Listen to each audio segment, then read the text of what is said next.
That'd be item 27, Correct. Assembly Bill 2176. You have Today I the floor. present to you AB 2176, a district bill that would authorize the City of San Jose to develop an emergency housing community if it declares a shelter crisis. I want to start by taking the committee's amendments that would ensure that our emergency housing community has minimal public health and safety standards. I have witnesses with me today, and I will actually turn them over to them. I just want to state that the reason why we brought this forward is because the City of San Jose has over 4,000 homeless individuals who do not currently have housing. The city does have a plan in place for permanent housing, but that's out at least 3 to 5 years, so that's why this bill is important for us. Mr. Chair, committee members, thank you so much. Ann Grabowski with the City of San Jose, specifically the Department of Housing. In San Jose, the affordable housing crisis has many causes, but in our fair city, political will is not one of them. Over the years, we've built more than 18,000 permanent affordable units, and all of them have waiting lists that are longer than a calendar year in some cases. So we're trying to do more. We have 800 units that are currently under some form of construction or pre-development. They're financed, they're ready to go, but still every night we have roughly 4,000 people that are sleeping outdoors on our streets, in our creeks. So we're coming to you asking for your leadership, asking for something new. The emergency bridge housing community is a new housing product. It's innovative, it's different, it's something that is not currently prescribed in our state codes, which is why we've brought this bill forward. We may think of them like tiny homes, which, as was stated in the very good and thorough analysis, but those tiny homes that we think of are typically already in compliance with the California Building Code and the Health and Safety Code. In San Jose, we are looking for a slightly different product model, and the reason for the bill is that we are looking to have those units really be more sleeping units with bathroom and kitchen facilities provided in a communal nature, off-site and separate from the sleeping quarter. This, in other parts of state law, these are known as camping cabins under the Special Occupancy Parks Act, but we're looking to do this a little bit differently in San Jose. Also, specifically for services, residents will have the benefit of having on-site supportive services to help them get any services that they need, be enrolled in the appropriate programs. Also, they will have on-site management services to make sure that these facilities are well kept, that accommodations that are necessary for residents are provided. And lastly, and we believe most importantly, is that each resident that will come into one of these communities will be tied to a permanent housing unit that is under development, so that when that unit comes online within the next 1.5 to 5 years, that resident will already have an approval, already have a moving plan in place, and already have a place to go. So with that, I'm happy to answer questions. We respectfully ask for your aye vote. Thank you, Ms. Grabowski. Yes, Mr. Chair, members, Roxanne Miller representing Mayor Sam Liccardo and the San Jose City Council today, obviously in very strong support. We appreciate your consideration and ask for your aye vote. Thank you, Ms. Miller. Are there any other witnesses in support? Any witnesses in opposition? Any questions from my colleagues? Senator Wieckowski. So the legislation expires on January 1st, 2022.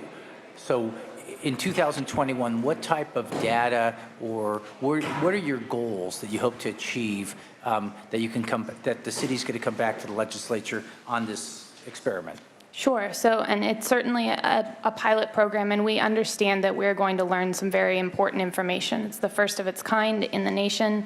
And so our goals specifically are to understand the needs of the homeless population even better, understand if this type of housing provision, this semi-permanent but still quasi-transitional, non-shelter related housing is effective. Talking about probably recidivism, or recidivism is the wrong word, but availability of housing units for people and their ability to stay housed. But we'll be reporting on all of this data annually to the legislature and continuing to work with HCD in the process. I know I'll be particularly interested in, because you have people in that are trying to be housed in traditional methods, and we just have an overflow, how having them all together as a 4,000 homeless, how you utilize the services that you have and how it makes it easier or not make it easier. It'd just be interesting to know. And I'll move the bill. Very good. Any other questions? And what my understanding is with the amendments as proposed? Yes. Excellent. Would you like to close? Respectfully ask for your aye vote. Excellent. Please, Madam Secretary, the motion is do pass as amended to the Senate floor. Please call the roll. Jackson. Aye. Jackson, aye. Morlock. Aye. Morlock, aye. Anderson. Hertzberg. Leno. Monning. Wachowski. Wachowski, aye. All right, that has 3 votes. We will place it on call. Thank you. And we'll call up now, I believe next up is Assemblymember Holden and file item 17, AB 1793. Good morning, sir. Good morning. My legs don't fit under this desk very well. No sympathy from me. Mine don't get to reach the ground, so, you know. All right.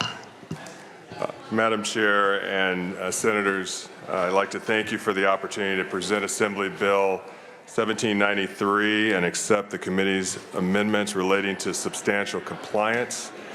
California's construction industry remains a dynamic industry that creates thousands of good-paying jobs across the state. Following the collapse of the California housing market in 2008, large segments of the construction industry underwent mergers and corporate reorganizations. AB 1793 clarifies existing law to ensure that construction firms do not inadvertently fall out of compliance with the California Contractors State License Law as a result of a corporate reorganization or merger. This bill enables the courts to ensure that a contractor is in substantial compliance with the contract and is entitled compensation so long as the contractor held a valid license when initially contracting for service and acted in good faith to maintain a valid license to remedy any errors or deficiencies immediately upon learning of any issue. In other words, AB 1793 adds flexibility to the substantial compliance provisions in existing subdivision E. Providing the flexibility for future growth and expansion is essential for the preservation of this vital sector of the California economy, and I respectfully ask for your aye vote. Very good. Thank you. Witnesses in support? Thank you, Madam Chair. Todd Blumstein for the Southern California Contractors Association. We are in support of the measure. Just very briefly, this is a great bill that makes a good distinction between the good actors in the industry and the bad scofflaws that are attempting to avoid licensure. For that reason, we ask for your aye vote. Thank you. Thank you very much. Other witnesses in support? Laura Zuniga with the Contractors State License Board in support. Thank you. Maria Garcia with Greenberg-Traurig on behalf of the California Landscape Contractors Association in support. Thank you. Any other witnesses in support? Are there witnesses in opposition? Any witnesses in opposition? We have a motion by Senator Morlock. I want to thank you for taking the amendments. You know, this is an area where the legislature has been quite adamant and intractable and inflexible. And I think in great measure for good reasons. We have seen, as you call them, scofflaws, but bad actors who have really cheated members of the public as a result of their refusal to get or their inability to get a license. I think this measure with the amendments finds that sweet spot, if you will.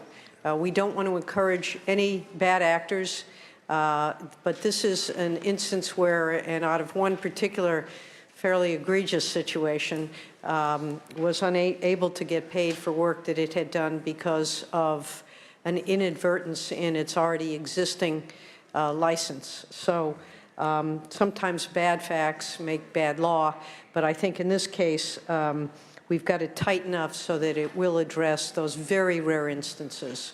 And should there be a problem, I'm sure the legislature will address it, but I think this does cover it, and I appreciate your work on it. And with that, without any further questions or comments, ask you to close briefly, and we'll take a vote. Well, thank you, Senator. I agree with you. It also creates, as you said, an opportunity to address the potential issues that bad actors may take advantage of the system, but it also keeps us from seeing the good actors fall between the cracks. So with that, I appreciate your support and ask for your aye vote. Very good. Madam Secretary, this is due pass as amended to the Senate floor. Please call the members. Jackson? Aye. Jackson, I. Morlock? Morlock, I. Anderson? Hertzberg? Leno? Monning? Wachowski? Wachowski, I.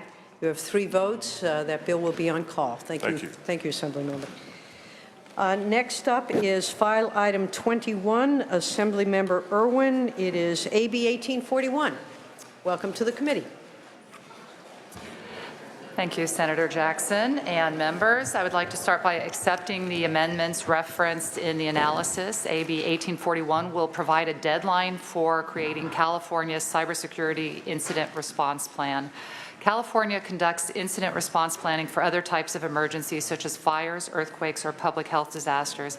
And that planning has protected our public safety and economy many times by leveraging federal and local resources and guiding our response efforts. But despite a multi-year effort to create a plan for cybersecurity, we have yet to finish it. Ensuring that these preparations are made will make our state networks more resilient to cyber attacks and disruptions to our critical infrastructure.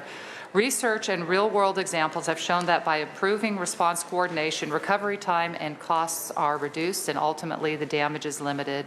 According to a recent Health Center report on state cybersecurity, 6 other states have established incident response plans for cybersecurity incidents, while California's remains incomplete. AB 1841 addresses this important security issue and recognizes that we have recognized as a priority and will establish standards to keep our public networks prepared. Thank you very much. Witnesses in support? Witnesses in opposition? Right, I note that we don't have any on file, and with those amendments, I want to thank you for this measure. We have a lot of work to do going forward on these kinds of issues, and appreciate that this is a good start on our cybersecurity problems. You know, the public, as long as there's not a problem, the public doesn't ask questions. But when there's a problem and we don't respond effectively or appropriately, the public said, where were you? Asleep at the switch. We don't want to do that. So I think this is a very good start on a very critically important issue. I know I've had some legislation that tries to address this without as much success, and perhaps going forward as we start recognizing how far behind we really are on these issues, we will step up in this. I appreciate your sort of banging that drum with this measure, and would certainly entertain a motion. Did you have questions, sir? Please. Absolutely. Senator Morlock. Thank you, Madam Chair. Assemblywoman Irwin, I'm trying to understand the Office of Emergency Services, so I'm assuming you've done a little bit of work with them. So my first question is, why do we have to tell them to do something like this? Why aren't they being proactive and already have something like this done? I'm just trying to figure out why are we managing through legislation? Why don't we have staff that kind of think of these things and get them done? Well, that's an important question. This has obviously been a real rapidly evolving issue, cybersecurity, and I think a lot of states have been caught flat-footed. Certainly the private sector is dealing as quickly as they can with these issues, but we've seen in a lot of areas that state government is behind, and OES is starting to work on it. We are working with them. We've gone to visit OES, and we're going to be working with the administration on implementation of this. But we think it's important as the oversight body to set a deadline. We can't say this threat is continually evolving. That's why we're not done with it yet, which is exactly what we heard in our oversight hearing. So this is the responsibility of the legislature. Well, thanks for doing that. When you went over there, who suggested this? Did they say we got to do this, or did you say, hey, have you done this? This has been ongoing for them. They've been working on it for a number of years, but I'm looking at a broad array of cybersecurity issues with the state, as is our chair. And one of the things that we realized is kind of at the base level, we needed to make sure that we had a plan when there is an attack on our departments or even the private sector. So this is part of a portfolio you've been working on, and this is Right. just a piece of it. So I just want to thank you for learning a little bit more about OES. I've got a lot to do. I'm kind of concerned about that department. So I'll move the bill, Thank you. Madam Chair, but I'd like you to keep poking around and see what else you can tell them to do. Yeah, But we're I would doing a love lot to of poking. I would love to see them do something and surprise us. Well, I'll tell Thank you, I you. think part of the problem is that we have to fund their efforts. We have given them specific mandates that they are responsible for. I think in great measure they have responded effectively.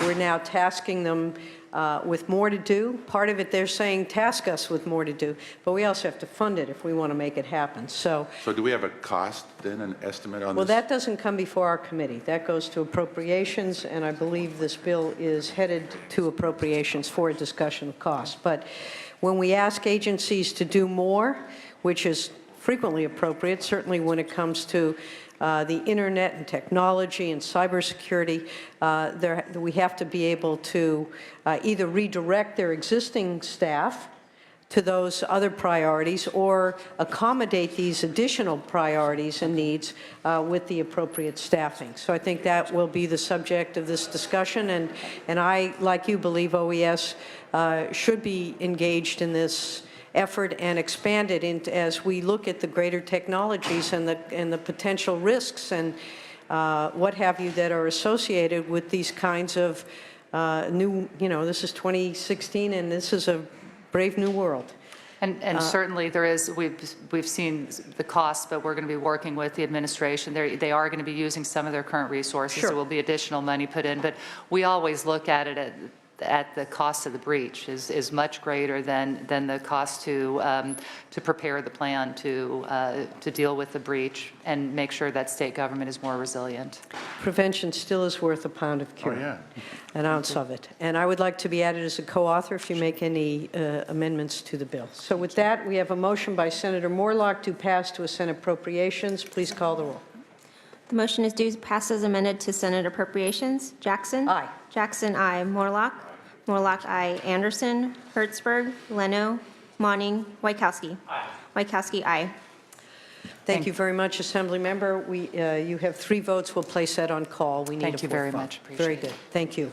All right, we have a file item 22 with Assembly Member Lowe, and then we will take a break, but if we could perhaps hear file item 23, which is Assembly Member O'Donnell's measure, 2051, and we might be able to sneak in a couple others because when we begin again at 1:30, we have 2 matters that will be on our early 1:30 calendar, which may take some time. So if any of the other Assembly members would like to be heard before the lunch break, I'm willing to work a little bit into that noon hour if they decide to show up.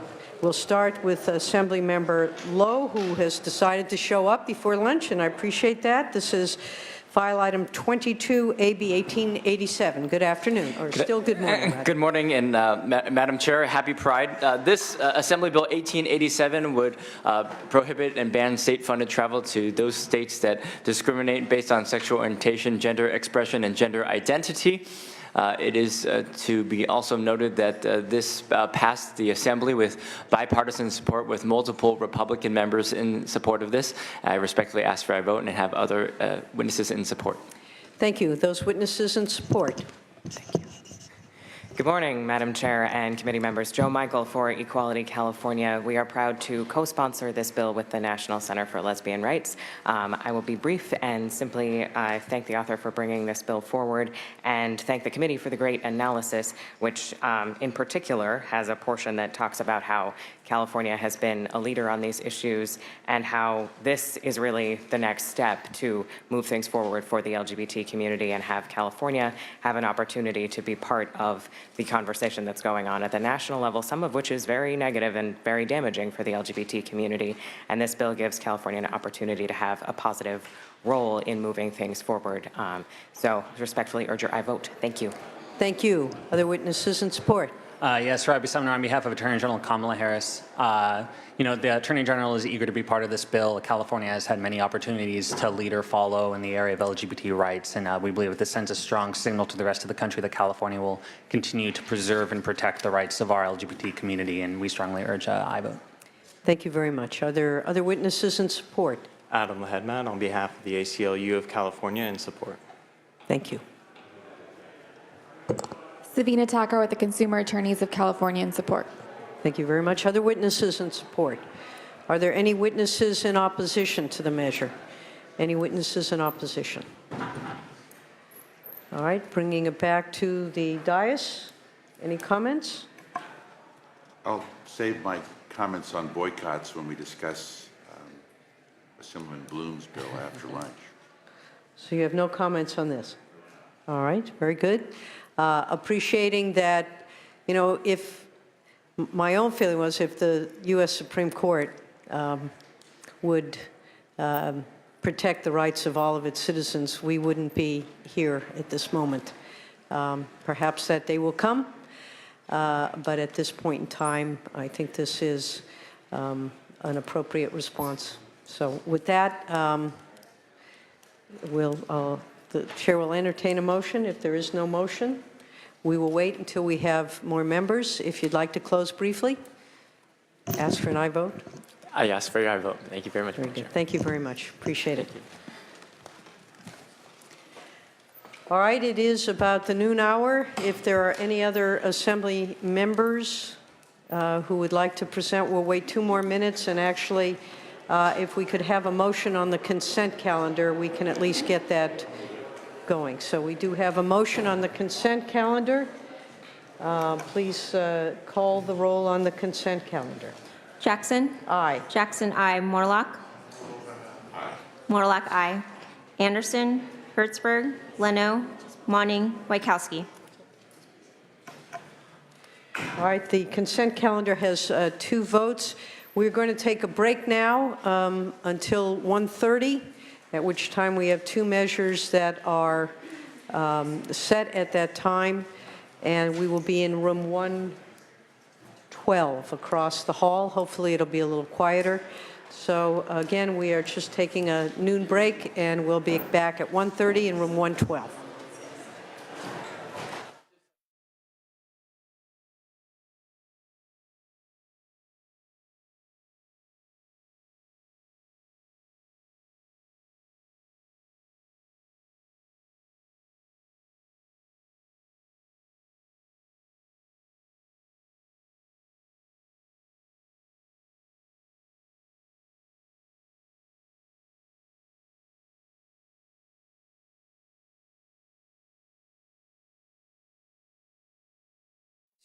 Excuse me, Assembly Member.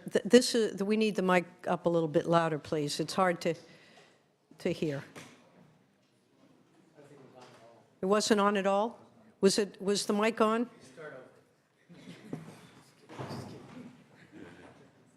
All right, and I wish there are people who've indicated they haven't been able to hear. It's been a strain. It's not just age. I think there legitimately is a problem. So if you would go ahead and stay, if you would. Off. That's better. I think it was off. I'd like you to start at the beginning, sir.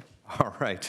Thank you, Madam Chair and members. I am, in fact, pleased to present AB 2844 for the second time.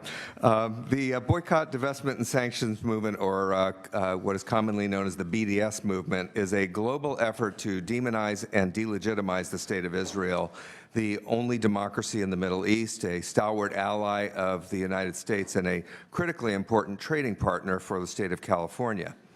The aim of the BDS movement is not to seek a 2-state solution to the Israeli-Palestinian conflict, and some may assert that the main goal of BDS is to pressure Israel to change its policies toward and treatment of Palestinians, but again, that is not the case as well. Questioning and criticizing policy is not the issue. Rather, the underlying and express and oft-stated goal of the BDS movement is to eliminate the State of Israel as we now know it and replace it, not live side by side, but replace it with a Palestinian state. The effort to destroy the Jewish homeland is not a new story to the Jewish people, and I think that this helps explain why Jews, and particularly others around the world and here at home, are so concerned about the BDS movement. And this movement is present here in California, throughout the United States and around the world, and it's worth noting that the movement has been particularly active on our California college campuses, taking aim primarily and deliberately at young Jewish students and other supporters of Israel's right to exist, and negatively affecting campus climate in the process. With respect to the important economic ties between Israel and California, on March 5th, 2014, Governor Brown and the Prime Minister of Israel signed a memorandum of understanding for strategic partnerships for joint innovation, exchanges, and cooperation between California and Israel. Then, in July 2015, the state legislature affirmed its support for the MOU by passing Senate concurrent resolution, a Senate concurrent resolution, noting that participants in the MOU had already expanded cooperation between Israel and California in areas of mutual concern and expertise, such as alternative energy, agriculture, business innovation, technology, cybersecurity, and academia, and declaring that collaboration with Israel will foster peace and democracy in the Middle East. This MOU reflects the policy of the state of California to maintain a vibrant and robust partnership with the state of Israel.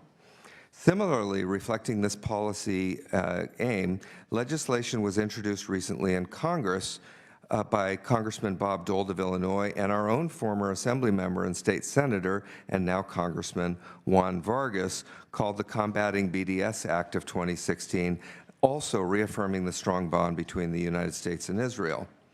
The BDS movement, however, by its very terms, aims to damage this partnership and injure the state of Israel by advocating that companies boycott Israel or that companies already doing business in Israel be boycotted. So AB 2844 responds to this threat by simply providing that should companies choose to engage in unlawful discriminatory actions under the pretext of a boycott or other First Amendment rights, then the state will not do business with them. But let me be clear, in its current form, contrary to what has been said by many folks out there, AB 2844 in no way targets constitutionally protected boycotts. What this bill does is target acts of unlawful discrimination. Specifically, the bill targets the use of taxpayer money to fund companies or entities that are discriminating in violation of California anti-discrimination laws, the Unruh Civil Rights Act, and the California FEHA, a bill that regulates housing and employment law. In doing so, the bill is entirely consistent with California Government Code Section 11135, which reflects a public policy prohibiting discrimination on the basis of protected characteristics such as race, sex, religion, ancestry, national origin, disability, or sexual orientation in the conduct, operation, or administration of any state or state-funded program activity that receives any financial assistance from the state. The new process for identifying discrimination would be complaint-driven as opposed to the pre-amended version of the bill. A complaint would have to be filed with the Attorney General and state that the company has violated the Unruh Civil Rights Act and/or FEHA. The Attorney General would then be responsible for investigating that complaint. Furthermore, the bill only applies to larger contracts, those in excess of $100,000.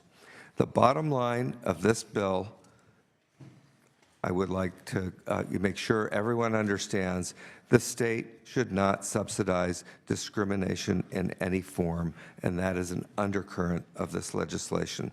Thank you, and I ask for your aye vote. I have with me here today and Rabbi Abraham Cooper from the Simon Wiesenthal Center, and Congressman Brad Sherman representing the 30th California Congressional District, who will speak for 2 minutes each, and Dylan Hosier representing the Israel American community in California, who will speak for a minute.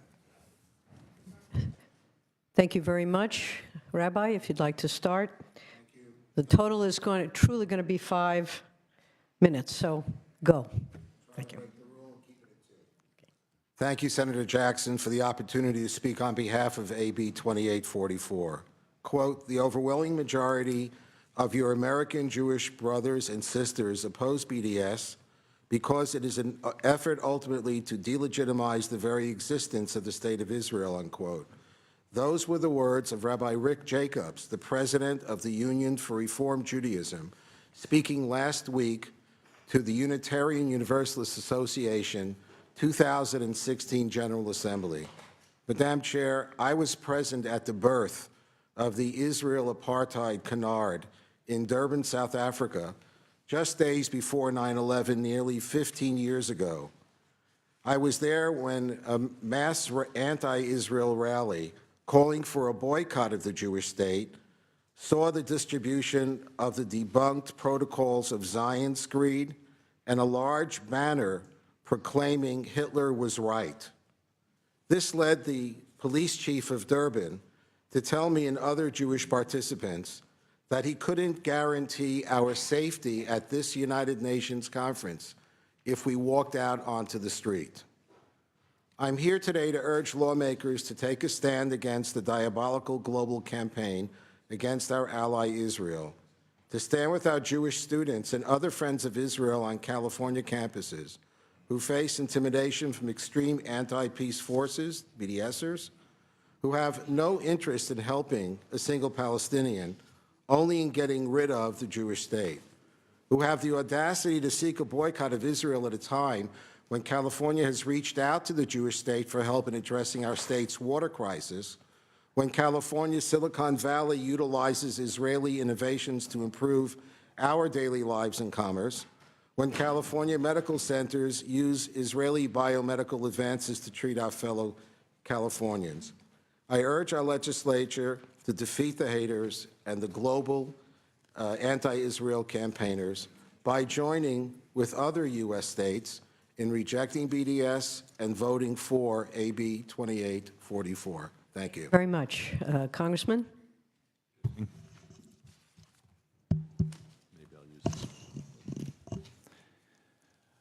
This bill relates to foreign policy and it relates to civil rights. On foreign policy, I've served 20 years on the House Foreign Affairs Committee. The Ninth Circuit in the National Foreign Trade Council case made it clear that where states pass laws that affect foreign policy, they're free to do so, except when they conflict with federal government foreign policy. In this case, this bill not only doesn't conflict, it helps achieve and is fully consistent with enactments of Congress and actions by the executive branch. For the Arab states in 1948 started a boycott of Israel at a time when the West Bank and Gaza Strip were under Arab administration. The United States passed a law over 40 years ago prohibiting U.S. companies from engaging in that BDS campaign and requiring U.S. firms to refuse to participate in a boycott of Israel. More recently, just last February, President Obama signed into law a bill to strengthen U.S. policy against boycotts of Israel, and it makes combating BDS a principal goal of U.S. international economic policy. Please help us achieve our national policy and that of the Obama administration by passing this bill. Second, this is a civil rights bill. Anti-Semitism is not dead, and discrimination against Israeli Americans still occurs. And this bill simply states that you cannot refuse to hire or provide other civil rights to a Jewish or Israeli American just because that person happens to support normal trade relations and normal investment relations with the State of Israel. Finally, by doing so, it is a free speech bill because it says you cannot refuse to hire someone simply because they put up on their Facebook page that they support a normal trade relationship and a normal investment relationship with the State of Israel, the same relationship we have with hundreds of countries, or well over 100 countries around the world. So it's in support of American foreign policy. It's in support of the UNRU Civil Rights Act and other civil rights acts of this state. It's in support of not allowing discrimination against Jewish Americans, and it's in support of free speech. Please vote yes. Thank you, and that's Congressmember Brad Sherman who was just speaking. We are at almost 5 minutes, so you're going to have to speed it up. Madam Chair, I want to thank you and your staff for your work on this bill. Thank you very much. My name is Dylan Hosier, representing the Israeli-American community here in California. California is home to the largest Israeli population outside of Israel. My message today is simple. Israeli Americans, like any immigrant community, have the right to connect to their heritage and conduct a business with their home country, Israel, free from harassment and discrimination. Proponents of the BDS movement claim that they are part of a peaceful movement, which is nonviolent and even supported by Jews who have lived in Israel, so it couldn't possibly be anti-Semitic. The truth is that BDS is a pillar of insidious global anti-Semitism which seeks to delegitimize Israel and Israeli Americans through economic warfare. They seek to hold our economy hostage and weaponize it against anything Israel-related. Given the fact that Israelis are a part of the fabric of the diversity of our state, and trade with Israel within our state is over $4 billion a year, the BDS movement is not just morally reprehensible, but also fiscally irresponsible, and California's taxpayers should not be forced to subsidize BDS and their anti-Semitic agenda. We respectfully ask for your aye vote. Thank you. And because it went to about 6 minutes, I'm going to give the opposition 6 minutes so that there's no question about equal time here. Thank you very much. Other witnesses in support, if you'd step up to the microphone over here, please. Give your name, affiliation, and obviously statement that you are in support of the measure. Good afternoon, Chair. Good afternoon. Chair, members. Wait a second. Hold on. Can we get that mic on? It's on? All right. Speak into it if you would, so we can all be aware of who you are. Chair. Good afternoon, Chair and members. Jason Bryan on behalf of Agudath Israel and California in support. Thank you. Thank you. Barry Broad on behalf of the Teamsters Union in support. Thank you. Susan Azizadeh, President of Iranian American Jewish Federation, on behalf of the greater community of Iranian Americans for support. Thank you. Thank you very much. Cece Filer, I'm here on behalf of the Los Angeles Jewish Federation and the Los Angeles Museum of the Holocaust in our support of this. Thank you. Thank you. Hi, Nick Melvoin on behalf of the Union of Reform Judaism and its policy arm, the Religious Action Center, in strong support. Thank you. Madam Chair, Cliff Berg here on behalf of the Jewish Public Affairs Committee in strong support of the bill. Thank you. Michal Haramati, I'm here in support of the bill. Thank you. Madam Chair, Helene Mishar on behalf of the City of West Hollywood in support. Thank you. Maureen Libet in support of the bill. Thank you. Thank you. Sharon Rogoff on behalf of Congregation B'nai Israel's Board of Trustee in support. Thank you. I'm Fred Hayward, a member of Congregation Beth Shalom, a Reform Synagogue, member of Mosaic Law Congregation, a conservative synagogue, and a member of Christians United for Israel. I have a lot of Christian friends who wish they were here, so I don't think it's just a Jewish issue. Thank you very much.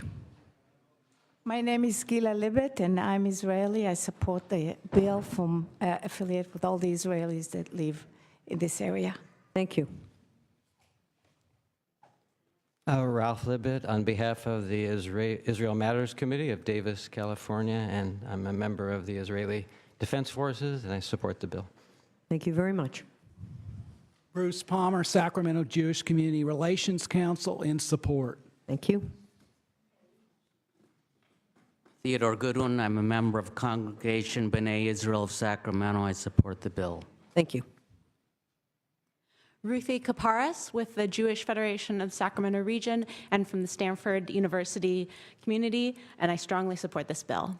Thank you. I'm Carol Lowe. I'm the incoming president of the Sacramento Jewish Federation. I support the bill. Thank you. Elisa Einhorn, interim executive director of the Sacramento Jewish Federation. I ask for your support. Thank you. Brandon Pollock here in support. Thank you.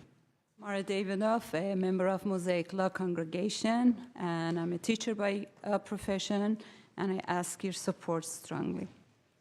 Thank you. My name is Ezra Amir. I'm one of 850,000 Jewish refugees from Muslim and Arab countries, and Israel was the only country who was willing to accept me there. Thank you. I am Dr. Bar Yochai Davidoff, proud citizen of this great nation. I am founder of Michael Busina Inclusion Project, and I have been retired manager for 25 years from state of California, and I ask your support on this bill. Thank you very much. Hi, my name is Emily Siegel, and I'm a member of the Sacramento community as well as a civil servant here for California, and I strongly support this bill. Thank you. Michael Pimentel on behalf of the cities of Beverly Hills and Los Angeles in support. Thank you. My name is Brian Gohai. I'm a member of Bruins for Israel at UCLA, and I support the bill. Thank you very much. Randy Pollock, past chair of the Sacramento Jewish Relations Council, in support. Thank you. Are there any other witnesses in support? Seeing none, thank you, gentlemen, and would like to allow the opposition to please step forward. You will have 6 minutes, designed as you wish.